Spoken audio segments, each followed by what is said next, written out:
Matt is the Business Development Director at Guardian Labs, which I'm sure you all know is their branded content division.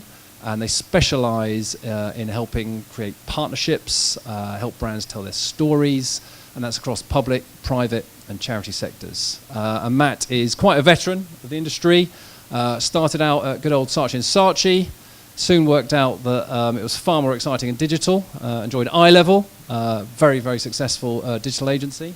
And I think we worked out it's about 8 years to the day, joined The Guardian, and has been eulogising about Guardian Labs ever since. So, Matt, over to you. Thanks. Thank you. Thank you. Thanks very much for having me. Well, a lovely setup, food and drinks, and hopefully an interesting presentation. You'll be the judges of that. Oh, sorry, can you not hear me? Is that better? Okay, good. So I'll do my best to try. I'm not sure I'm going to answer all those huge questions that were just positioned there at the beginning. I can definitely give you the Guardian view. It's interesting. I think what I will have to say is probably coloured clearly by the kind of the Guardian position in the market and something to do with our kind of heritage. And that heritage has taken us to 130 million global browsers now. Sort of one of the lesser known facts is we're the third most read English language newspaper website in the world, which is not bad going, given we were about 10 years ago the ninth. Well, it used to be sort of the ninth largest UK newspaper, which is a very polite way of saying basically the smallest UK newspaper. And it's been an absolute radical kind of 10 years of transformation. And I think if there is some sort of value I can share today, hopefully it will be some of those lessons that we've learnt and some of the things that we tell our clients. Because Guardian Labs is relatively new. It's sort of officially launched just sort of last February. But we have been in the kind of branded content space for about 10 years. It's about 10% of Guardian revenues. So there is some experience, some tried and tested things that we do that hopefully I think you'll find interesting. Let's hope so. Everything's working so far. Feel free to tweet about the good and bad at Matt J. Gilbert if you want to involve me in your conversation. When content works, it works for everyone. I think, kind of as said, I think there's a real pressure in the print world, which comes from a print base that's declining, but a digital environment that's growing exponentially. In the 8 years I've been at The Guardian, classic print display has shrunk by 40% across the sector. And the growth sectors we now have are video and indeed branded content. So I guess it's fortuitous in some ways that content is kind of coming our way. And the several conversations we have can be with the big sort of marketing teams that talk about, editorializing their brand, which is a kind of, in some ways, quite a sort of lofty ambition, but in some ways exactly sort of what I guess those brands are doing and can, to some extent, work with us. So there's a theme, there's an approach. I'm going to try and answer the kind of main question. It will be how best to do that appropriately with The Guardian as a partner, because clearly that's our position in the market. So to echo some of the introduction, there really is quite enough content out there. I think this is sort of the thing we have to keep reminding ourselves, and I'm sure you do all the time. But if there's, 720 hours of YouTube content per minute, I think it is. The Guardian publishes up to 600 articles a day. That's like the word count of a Tolstoy novel, basically, every single day that's going up. So, if there's a kind of a question about how we go about talking to a brand to say, how should you create some great content with us, it clearly is sort of, don't just do what everyone else is doing, really think about it. There's a sort of a few questions we say. It's always about, what's the value add? I mean, this is really, really simple, but I think it's totally worth restating. If you're not going to offer some value to the end user, ultimately entertain or educate, I think you're just going to be another one of those 8 billion web pages that are all vying for attention. You're not going to cut through. I think we always talk to clients to say, remember sort of storytelling. That there is all sorts of people far cleverer than me in the world of kind of neuroscience and various kind of fields of the humanities, which would talk quite eloquently about this concept that storytelling is how the human brain naturally sort of organizes the world's events. The narrative structure of kind of beginning and end, conflict, antagonist, protagonist, is a natural organizing force that we have about how we make sense of virtually most things in our life. And there are sort of storytelling techniques we think you can pick up that can help your brand tell a story through much the same kind of construct. And indeed, we run workshops where we ask brands to talk about what is the sort of hero of their campaign, what is the main antagonist, and what is the plot you think your story should create. I'll sort of go back to that with a case study video that I've got to sort of see if I can bring that to life exactly. But I think it's really, really important, because what we don't want to do ultimately is create more adverts. I think to the point of the introduction, we firmly believe that great content marketing is literally that. It is about content. It is not advertising. We don't think people want to engage long-term with an advertising message. It needs to be content. So how do you sort of get there? Where do you start? I think defining core purpose, which again, this has, I guess, been at the heart of a lot of brand marketing for some time. But certainly, we talked to a brand, in this case, maybe dog food, and the question is, well, how can we do great content marketing? All we want to do is sell dog food. But of course, there is a way through that. There absolutely is, because you just really need to ask, well, what is Pedigree? Let's take Pedigree Chum. What is their core purpose? And I think their core purpose is that they believe in a healthy and happy future for all dogs. So as soon as you can kind of, I think, restate that, think about what that really means. That takes you into some amazing content strands, surely, about the health of dogs, Q&As with vets, how to have a healthy dog, best diets for certain breeds. And that clearly gets you into a fantastic, rich content strand, which is a reason for people to read that content and ultimately then engage with Pedigree Chum in the case of this. So it's, it's values, not products, really. I think, to a certain extent, the heart of brand advertising for quite some time, but we think people are more likely to engage with it. I think what we sometimes see is that we can get briefed on what we would want to be a content brief, but really you wonder whether it's a display advertising brief. I think if you can't answer the question of kind of what is the value of this brand, what are they really trying to kind of communicate, what do they care about, then as I said, we think you'll potentially struggle to get into content that way. There's a lovely, I don't know, quick show of hands, there's a fantastic, it's an American brand, Chipotle, who are the sort of burrito makers. Have you seen some of that work? Some of you have, haven't you? Yeah. So I think it's really outstanding. If you don't know it, it's a sort of, it's an animated cartoon they used for a sort of launch ad. It's about 3 minutes. And they took a sort of dystopian future of the world and sort of large sort of food manufacturing. And a sort of scarecrow character is one of the workers there, and he sort of becomes rather depressed about the world he's in and the sort of mass marketing of food. Sort of leaves the factory and creates his own sort of organic farm back at home using sort of all natural products. And it's an absolutely sort of, we think, lovely example of how they've really gone sort of the values route of how to differentiate themselves from other fast food outlets, which ultimately is what Chipotle are, to the point where they're starting to see evidence of a few things. They ran out of an entire pork element of their menu not long ago, and they didn't see a single dip in revenue figures whatsoever. And some people are starting to argue that that's what can happen if you get that value piece so right. It's a value decision. People want to eat at their branch versus competitors. Isn't that fascinating? And could it be content marketing that's doing it for them? Show, don't tell. I think I might sort of move on slightly, but I think that's just a golden rule of storytelling, really.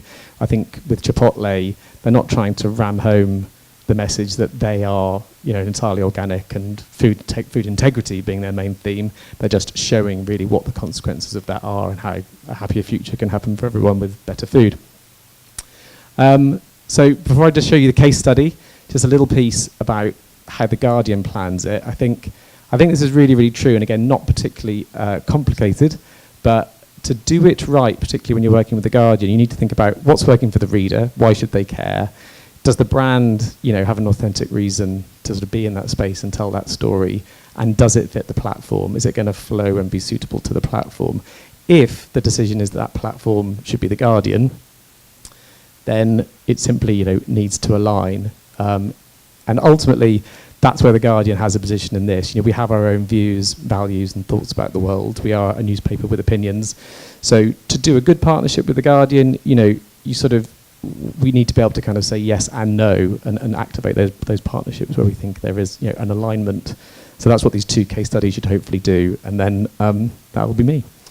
So this one we really like. It was quite fun. It was a launch brand for a life insurance company called Beagle Street. You might not have heard of them. They just launched last year. And in the planning process, what was fantastic was we realised they were a life insurance.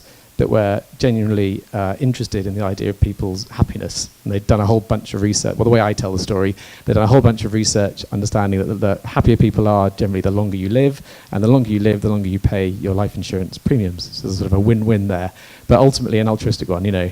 So that's great, because the Guardian's interested, and our audience are interested in people living as long and happily as possible. And we've got loads of data, you know, showing that our sort of articles around self-help and life improvement is a very popular part of the Guardian. So fantastic, you know, that's a space we can sort of, you know, activate. And with our sort of data and technology, part of the, or sort of key part of the whole piece was this idea of a happiness app. So would you believe about 25,000 people downloaded this app, and on a daily basis we were pushing out tips and tricks of how to have a happier day. The sort of app would ask you how happy you were, you could kind of grade it with a smiley face slider. According to how happy you were, we'd send you some tips and tricks of things to do that day, whether it was, you know, speak to a friend on the phone you haven't spoken to for ages, stroke your cat, you know, write a letter to someone, you can imagine.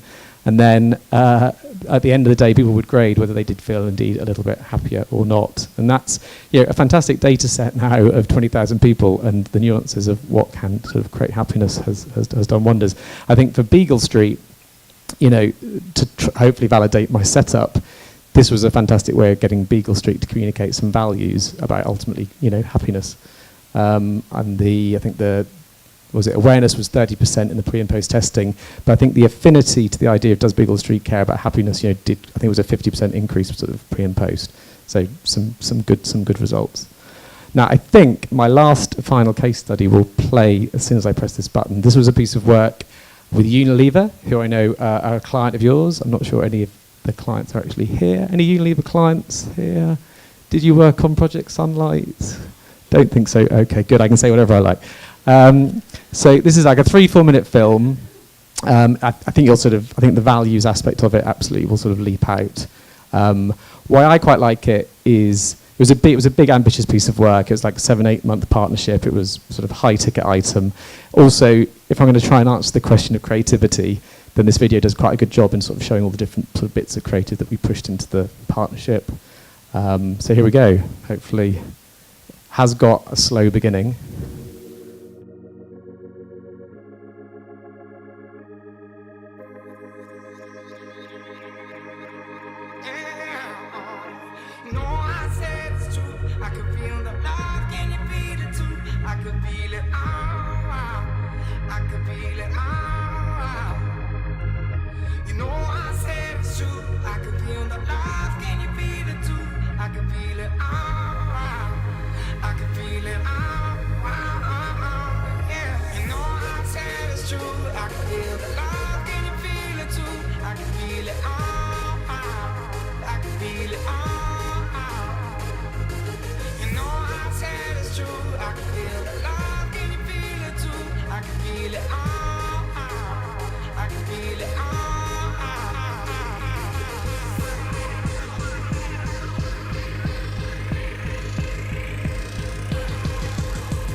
So yeah, so I hope that. Thanks for watching that. I hope you liked it.